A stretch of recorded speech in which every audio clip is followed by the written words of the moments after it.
기도하옵나이다. 아멘. 할렐루야. 귀한 자리에 잘 오셨습니다. 우리 앞뒤 좌우에 계신 분들도 한번 인사 나누도록 하실까요? 잘 오셨습니다. 하나님의 은혜가 함께 하시길 바랍니다. 7월의 첫 주입니다. 오늘은 맥주 감사주일로 올리는데요. 맥주절이란 말이 현대를 살아가는 우리들에게는 다소 생소한 단어가 점점 되어가고 있습니다. 우리가 직접 농사를 짓지 않고 그래서 좀 거리감 있게 생각이 되죠. 그러나 오늘 맥주절을 지키라 라는 하나님의 의도와 마음은 무엇인지 오늘 그것을 우리는 잘 헤아리고, 우리가 직접 농사를 짓지 않지만 이 땅 살아가는 모든 것이 다 농사를 짓는 것과 마찬가지이지요. 오늘 주께서 우리에게 주시는 음성을 잘 귀 열어 마음 열어 들어보기를 원합니다. 오늘 본문 16절은 이렇게 우리에게 말씀을 주고 있습니다. 너희 가운데 모든 남자는 1년에 3번 곧 무교절과 칠칠절과 초막절에 내 하나님 여호와께서 택하신 곳에서 여호와를 배웁되 빈손으로 여호와를 배우지 말라. 하나님은 1년에 3번은 꼭 내 앞에 와라. 택하신 곳, 그곳에서 나와 만나자 말씀을 주셨습니다. 지금처럼 교통이 발달한 시대도 아니고 멀리 있는 사람 참 힘든 일들일 것입니다. 그러나 하나님께서 명하셨기 때문에 1년에 3번 꼭 예루살렘을 찾아야 했습니다. 그 3번의 절기가 무엇입니까? 첫 번째로는 무교절로 나왔는데 그것은 6월절 다음 날 바로 시작된 일주일간의 절기를 말합니다. 6월절은 우리가 알다시피 어린 양 흠없는 그 양을 통해서 심판을 면제받은 절기입니다. 하나님은 애굽 땅을 심판하셨습니다. 하나님 대적하는 그 땅에 심판의 불을 내리실 때 어린 양을 잡아 문설주에 그 피를 바르고 그 안에서 그 어린 양의 고기를 먹고, 오늘 우리가 성찬을 하는 것과 같은 이야기죠. 6월절 예수님께서 만찬을 나누시며 떡을 떼어주시고 잔을 주시며 먹으라 마시라, 너희가 이것을 먹고 마실 때 영생하도록 하나님께서 은혜를 주신다 말씀해 주셨듯이 6월절 그 어린 양을 통해서 심판을 면제받고 구원에 이르게 된 백성들의 사건, 그것이 바로 그날에 있었습니다. 흠없는 어린 양은 바로 예수 그리스도를 상징하고 그분이 죽으시고 흘리신 보혈로 하나님의 진노의 심판을 면제받았습니다. 저와 여러분은 그래서 하나님의 자녀가 되었고, 우리 주님이 심판을 면제하신 이를 통해서 우리는 영생의 소망을 품고 살아가게 되었습니다. 자녀에게는 심판이 없습니다. 그 어떤 부모가 자녀를 심판하겠습니까? 자녀가 죄를 짓고 감옥에 들어갈 처지가 되어도 그 자녀의 그 죄를 벗겨주기를 원하고, 할 수만 있다면 아들을, 딸을, 자녀를 대신해서 그 죄값을 치러주기를 원하는 것이 부모의 마음입니다. 하나님 아버지의 마음이 바로 그와 같습니다. 우리를 위해서 독생자를 내주셨고 그 독생자에게 모든 심판을 다 내어주셔서 심판을 다 대신 당하게 하시고 우리는 그 심판을 면제시켜 주셨습니다. 바로 그것이 은혜입니다. 이 은혜를 기억하게 하는 것이 바로 절기들이죠. 그렇게 해서 6월절 무교절을 지킨 이후에 두 번째 절기를 지키라 하셨는데 그것이 바로 맥주절입니다. 이 맥주절은 어떤 의미를 가지고 있냐 하면 6월절을 지키고 난 다음에 6월절 바로 다음 날이 안식일이고 안식일 다음 날이 첫 낫을 대어 곡식을 추수하여 드리는 초실절이라는 절기가 있습니다. 그 초실절은 첫 열매를 올려드리는 날인데 이것은 예수 그리스도 이 땅에 오신 우리 주님께서 오셔서 완전하게 그 말씀을 성취해 주셨습니다.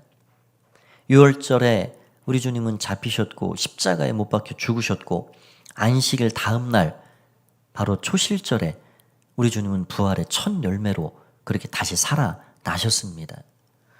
여러분, 이 레위기의 법이 쓰여진 때는 바로 주전 1500년 경입니다. 그러면 예수님께서 1500년 후에 모형과 그림자로 말씀해 주신 이 레위기의 그 절기의 법대로, 그 절차대로 예수님은 그렇게 유월절 어린 양이 되셔서 십자가에 죽으셨고 초실절의 첫 열매와 같이 부활의 첫 열매로 다시 살아나신 것입니다. 예수님은 완벽하게 절기와 모든 규례를 그 몸으로 성취하시고 이루신 분이십니다. 이 초실절 이후에 안식일이 7번이 지나가게 되는데 7 안식일이면 49일입니다. 그리고 그 다음 날이 큰 안식일로 지켜지도록 했습니다. 바로 그날이 77절이요 맥추절입니다. 이 맥추절은 첫 곡식을 올려 바친 초실절 이후에 50일째 되는 날인데 대부분의 곡식 추수를 다 마친 때입니다.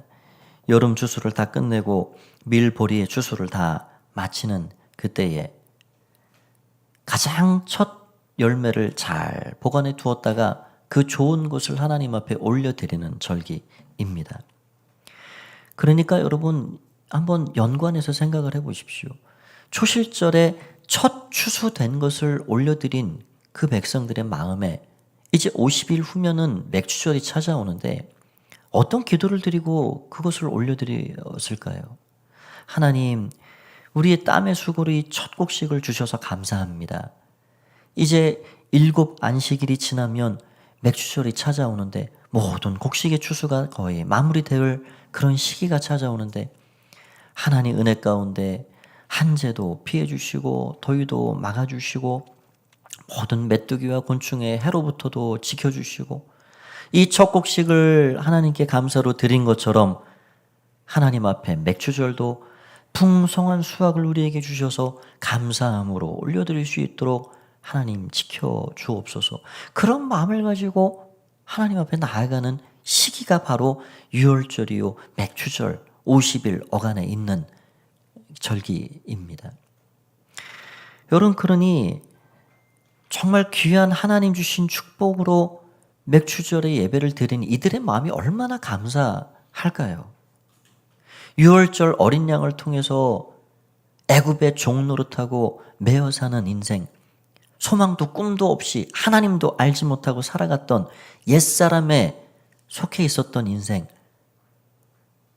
우리들을 어린 양이 대신 죽어서 그 피로 그 죄 사함을 받고 심판을 면제받고 하나님의 백성이 되어서 믿음의 사람들로 살게 하실 뿐만 아니라 약속의 땅에 들어가 이제는 내가 농사하고 땀 흘린 수고의 그 열매와 결실을 통해서 먹을 수 있도록 해주시고 그 곡식의 추수가 마무리될 때까지 하나님께서 은혜로 보호하시고 이끌어주시는 은혜, 그런 것들을 생각하면 이 맥추절의 이 예배는 너무너무 한없이 감사한 예배 될 수밖에 없는 겁니다.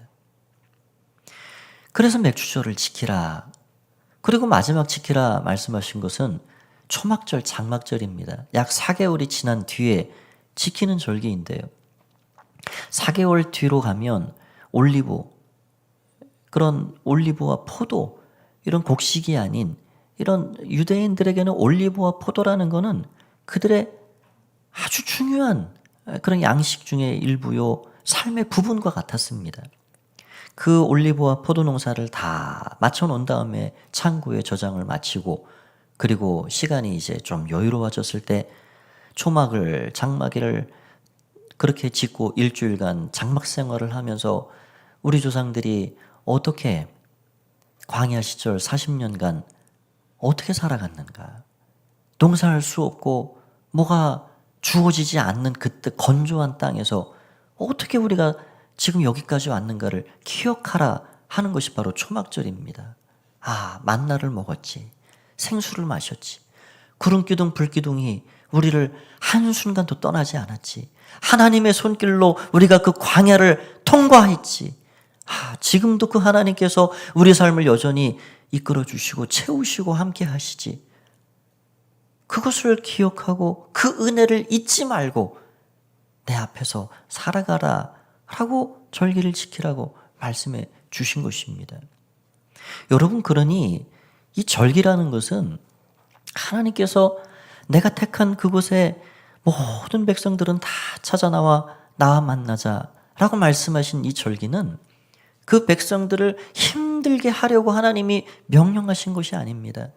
귀찮게 하려고, 무겁게 하려고, 너 시간 바쁜데 그래도 시간 꼭 내서 나 앞에 와야 된다 라고 하면서 하나님께서 무거움을 주시려고 그렇게 오라 하신 것이 아닙니다. 여러분, 우리가 하나님을 잊어버리면, 말씀을 떠나면 그 자리에 뭐가 들어오게 됩니까? 죄가 들어오게 됩니다. 하나님 말씀이 우리 안에서 꽉 차 있지 않으면 하나님께서 내 인생의 주인됨을 우리가 잊고 살아가면 우리는 금방 용술철처럼 세속으로, 세상으로 내 욕심을 위해 살아가는 존재로 돌아갈 수밖에 없는 나약한 인생들입니다. 하나님 누구보다 그거를 잘 알고 계십니다. 그래서 그 백성들이 무거움을 던져주는 것이 아니라 이것이 너희 영혼과 삶을 지켜주는 너희 안전장치야 라고 말씀하시며 1년에 3차례 내 앞에 꼭 찾아와라 말씀해 주시는 것입니다. 여러분, 이 주일이 무엇인가요? 이 일주일이라는 기간은요, 어떻게 보면 우리의 믿음을 믿음되게 하고 우리의 삶을 지켜주는 한 주기입니다. 최소한의 주기입니다. 우리가 일주일을 세상에서 바쁘게 힘들게 분주하게 살다 보면 어떤 주간은 성경을 한 장도 펴보지 못하고 살 때가 있고, 하나님을 한 번도 생각지 못하고 내일에 바쁘게 그렇게 살아갈 때도 있습니다. 하나님 그런 걸 아십니다. 그래서 우리에게 안식일을 기억하여 거룩히 지키라 라고 말씀하신 이유가 거기 있는 거예요. 일주일에 한 번은 꼭 나와 만나자.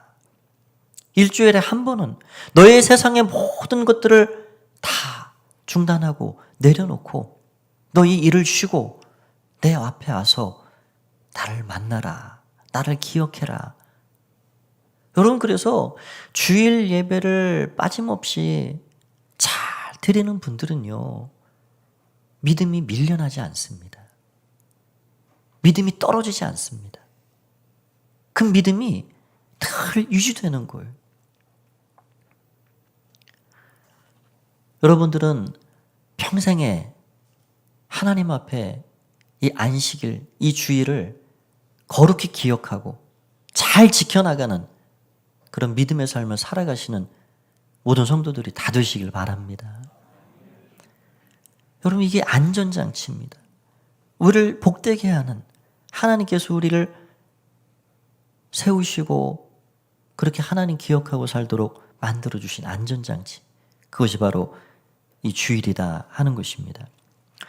오늘 그래서 두 가지를 살펴보고자 합니다. 하나님의 의도가 무엇이고 그 마음이 무엇인가, 무엇을 말씀하고 있는가.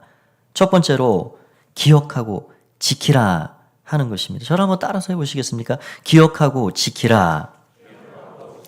12절 말씀을 한번 같이 읽어보겠습니다. 12절입니다. 시작. 너는 애굽에서 종되었던 것을 기억하고 이 규례를 지켜 행할지니라. 아멘. 무엇을 기억하라 하십니까? 애굽에서 종되었던 것. 너의 거듭나기 전 옛사람. 그때 너의 할아버지, 그 할아버지, 너희 조상들이 어떻게 거기서 자유를 빼앗기고 그렇게 살았는지 그거 기억해라. 어떻게 애굽을 심판했고 그 심판을 면제받고 홍해라는 죽음의 강을 넘어서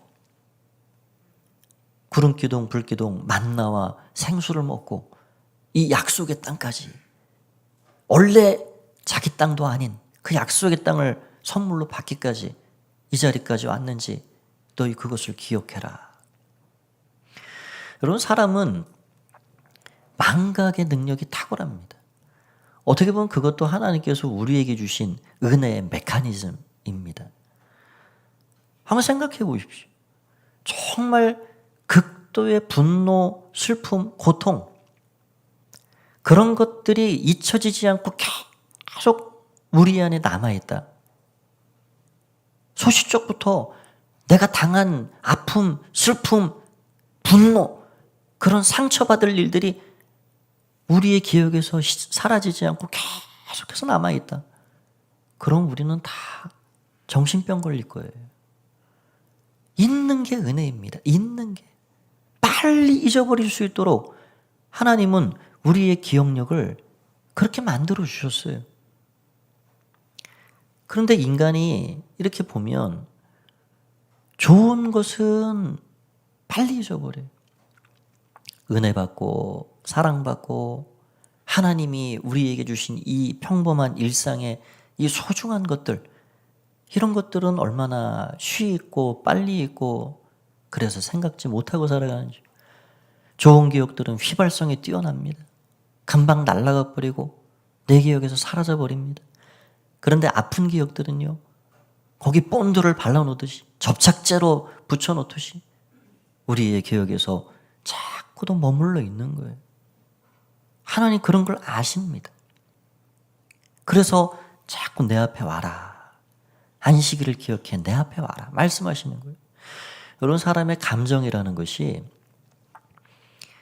막 지금 당장 이 분노가 끓어오르고 감정이 막 북받쳐 오면 그거 주체가 안 돼요. 당장 거기서 해결을 봐야 됩니다. 너 죽든지 나 죽든지 하자. 그런데요, 여러분 거기서 잠시 물러나고 한 일주일 정도 지나면 감정이라는 것은 누그러들게 되어 있습니다. 그냥 밥 먹고 열심히 내일 하고 분주하게 살다 보면요, 우리 감정이라는 것은 차분해지게 되어 있어요. 그래서 돌아봅니다. 아니, 내가 이 별거 아닌 것 가지고 왜 그렇게 했나? 아무것도 아닌 것 가지고 왜 저를 아프게 했을까? 왜 이것을 놓지 못하고 고집을 부렸을까? 그게 돌아봐지는 거예요. 그래서 여러분, 감정적으로 끝까지 가려 하지 마십시오. 감정은 우리의 삶을 파괴시키기가 쉽습니다. 그래서 물러나는 거예요. 한 걸음 물러나서 차분히 하나님의 말씀을 기억하고 십자가 앞에 나아가고, 그래서 우리 자신들을 돌아보는 것입니다. 그게 바로 주일이 되어야 합니다. 그리고 날마다 하루를 마치기 직전에 시간이 그런 시간이 되어야 합니다. 우리 기억도 그런 거지요. 하나님을 우리의 삶에 기억을 잊어버리고 그 기억이 희미해질 때 이 주일에 와서 하나님의 말씀을 듣고 찬양하고, 그렇지, 내 모든 삶이 하나님의 은혜지. 내 모든 가진 것이 하나님의 은혜지. 내가 그 은혜로 살고 있지. 내 인생, 내 영혼의 주인이 하나님이시지. 그거를 우리가 다시금 기억하는 거예요. 그리고 우리의 삶의 자리로 돌아가는 겁니다. 오늘 그런 것들을 기억하라 말씀하고 있습니다. 2022년 전반기 6개월도 하나하나 짚어보고 들여다보면 우여곡절 많았지만 여기까지 우리가 왔습니다. 정말 우리의 삶에 이뤄진 것도 있지만, 그러나 우리는 애초부터 내 것을 가지고 나오지 않았기 때문에 우리 가진 모든 것들은 다 덤으로 하나님 베푸신 선물로 살기 때문에, 은혜로 살고 있구나, 모든 것이 은혜이구나 하는 것을 고백할 수가 있는 것이죠. 저와 여러분 모두는 은혜로 살고 있는 줄 믿습니다. 그리고 은혜가 무엇입니까? 은혜는 거저 받는 것입니다. 하나님은 우리에게 거저 주셨고 우리는 거저 받아 사는 겁니다. 그런데 더 그것을 들여다보면 하나님이 거저 주셨다고 뭐 남은 거를 주셨나? 별로 필요 없는 걸 주셨나? 아니요, 그런 게 아니에요. 하나님이 우리에게 주신 것은 모든 것 전부를 주신 거예요. 가장 귀한 걸 주신 거예요. 그게 바로 아들 독생자를 우리에게 주신 것입니다. 그 독생자를 우리를 살리시려 생명을 내주시고, 우리를 죄사해 주시고 씻으시고 자녀 삼아 주신 그 은혜, 그래서 거룩한 백성, 왕같은 제사장, 그분의 소유된 백성으로 살게 하신 은혜. 그래서 우리는 하나님 앞에 예수님의 가치를 갖고 사는 사람들이 된 것입니다. 우리는 거저받았지만 하나님은 찌끄러기 남는 것을 준 것이 아니에요. 가장 귀한 것, 모든 것, 하나님께 전부인 독생자를 우리에게 주신 것입니다. 그래서 은혜입니다. 그 은혜의 가치는 그래서 환산할 수 없는, 측량할 수 없는 것입니다. 우리가 그 은혜를 받고 살아가고 있는 것이요. 그러면 그 은혜를 받고 살고 있다는 걸 깨달은 사람은 어떻게 해야 할까요? 두 번째로 드리고 나누라 말씀하십니다. 드리고 나누게 되어 있습니다. 은혜를 깨달은 사람은, 내가 그 은혜로 살고 있다라고 눈이 열린 사람은 하나님 앞에 응답하고 살 수 있어요. 그리고 나누며 살 수 있어요. 우리 10절 말씀을 한번 읽어보겠습니다. 10절과 11절 두 절을 같이 한번 읽습니다. 시작.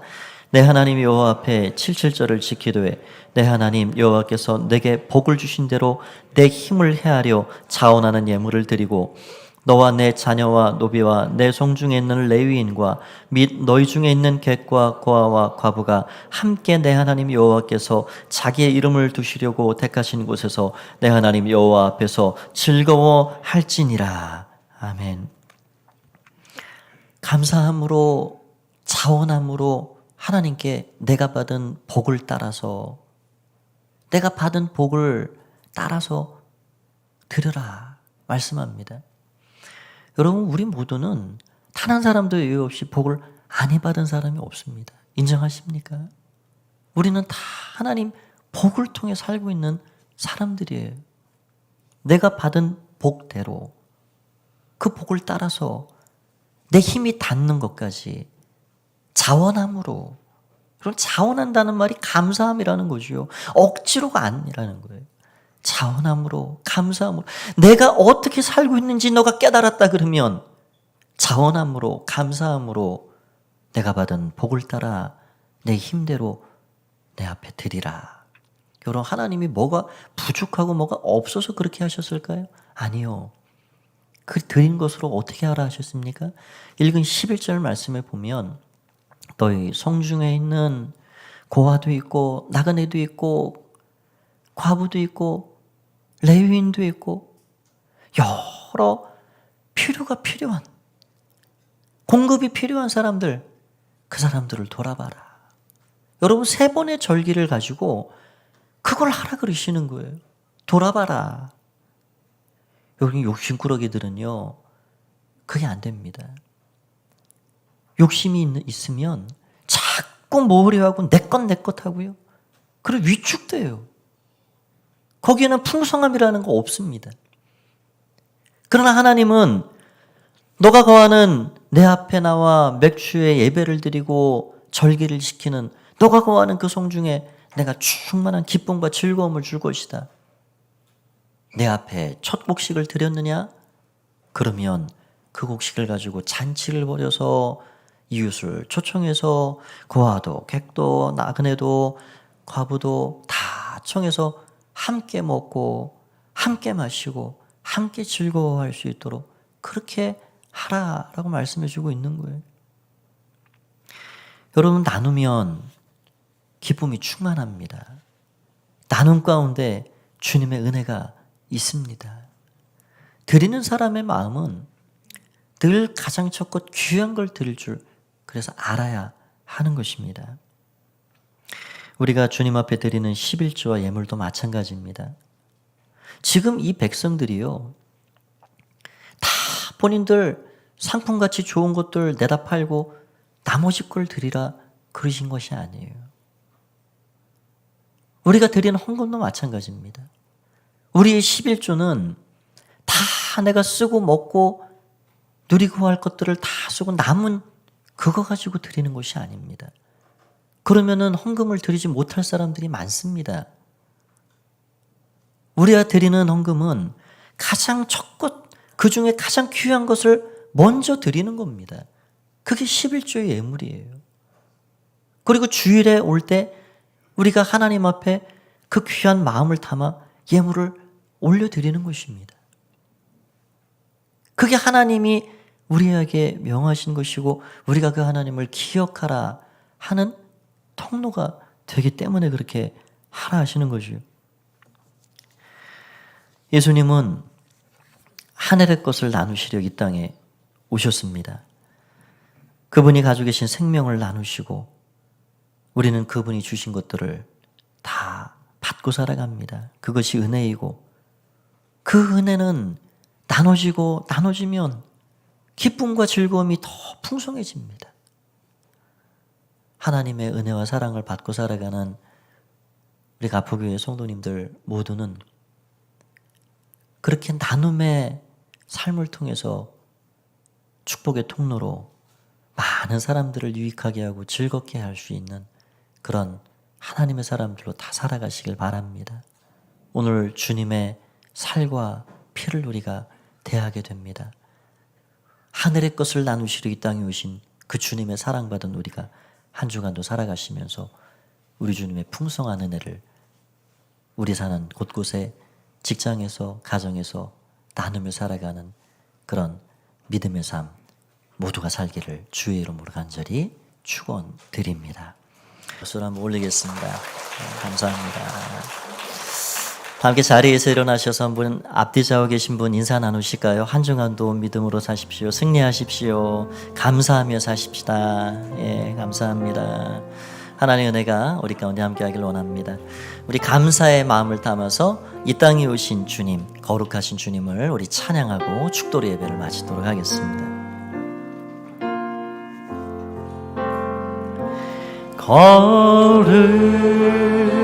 거룩하신 하나님 주께 감사드리세. 날 위해 이 땅에 오신 독생자 예수 나의 맘과 뜻 다해 주를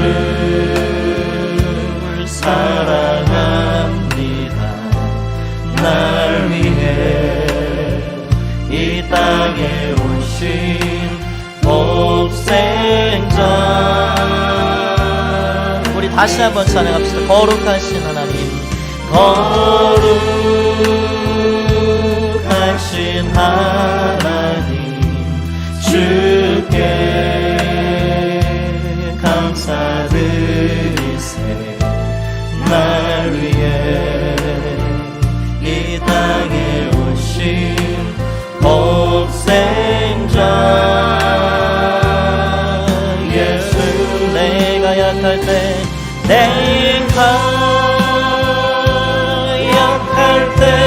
강함 주고 하나만 우리를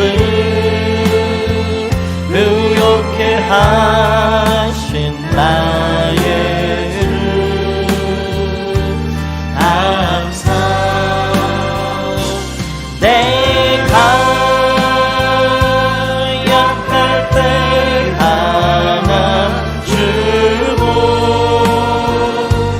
하나만 우리를 의롭게 하신 나의 주. 다시 한번 고백합니다. 내가 약할 때 강함이 되신 나의 하나님. 내가 약할 때 강함 주고 가난할 때 우리를 의롭게 하신 나의 주. 내가 약할 때 강함이 되시는 나의 하나님. 내가 약할 때 강함 주고 가난할 때 우리를 의롭게 하신 나